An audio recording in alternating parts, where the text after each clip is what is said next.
Can you first, before we start talking about Adam and Eve, just discuss like what is a covenant? What does that mean? Give Yeah. the distinctions and the qualities of that.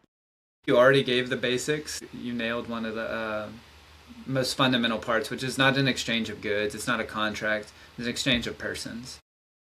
A kind of technical definition, if you will, is a covenant is an extension of kinship, meaning family, by oath.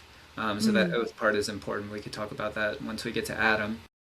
But the way I would describe it to people is you're taking people who aren't family and making them into family. And so, Mm. like, the most clear example, obviously, is marriage, which is obviously a covenant. You're taking two people who aren't family and making them into family.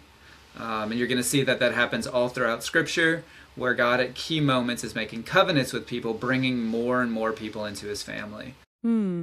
And so that's really the main part of a covenant. And then one thing I told you in our pre-interview, I was like, so the seven covenants, and you're like, ooh, where are you getting this number seven? So how many covenants are there? And I know there's debates on this, so can you describe Sure. that? So I've heard anywhere from 5 to 7 major covenants. The one that I would tell people is 6. Why some people would say 5 is because the word covenant is not used with Adam. And so some people will deny that with Adam there's actually a covenant. I think it's very clearly implicit.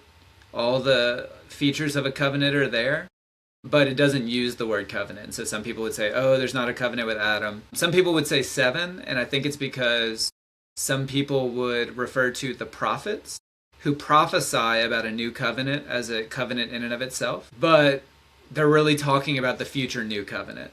And so what I would say is the 6 covenants, which every covenant has a different covenant mediator, meaning that God is in a way extending his family through this one mediator. And so the first one would be Adam. After that, it would be Noah. After that, it would be Abraham. Then it would be Moses. Then it would be David. And if you want to throw the prophets in there, the prophets would be after David, talking about this new covenant. And then obviously the new covenant with Christ. Yes, so I like that. I like the emphasis on the growing of God's family, and that was something that another inspiration of this series was chatting with Amber, who you know, on the phone, and she teaches middle school theology, and she was saying, "Yeah, here's this covenant project that I'm doing with my students," and she summarized it so like in such a short amount of time, and I was like, "Wait, write that, say that again." I'm writing it down. I like succinct things, but that also tell like a really strong narrative or a strong story. God is such this storyteller, and he shows us. I mean, to us, it's like all these hundreds and thousands of years or whatever, but to him, it's like one storyline. And so to see it in that light, and I had like 3 columns in my head, and on the little sticky note from that day of that conversation with her, it was like the covenant and like who it was with and the symbol associated with it. And so, these things were all in my interior life in the last few months, preparing for this, for me, for my word of the year. People pick words of the year for different reasons. Just for context, I guess, my word of the year is what I consider the thesis statement of that next year's prayer life, I guess. And it feels like almost like a research project. Like I like I kind of test myself. Okay, like I feel like the spirit is leading me in this way. Am I going to respond to that or not?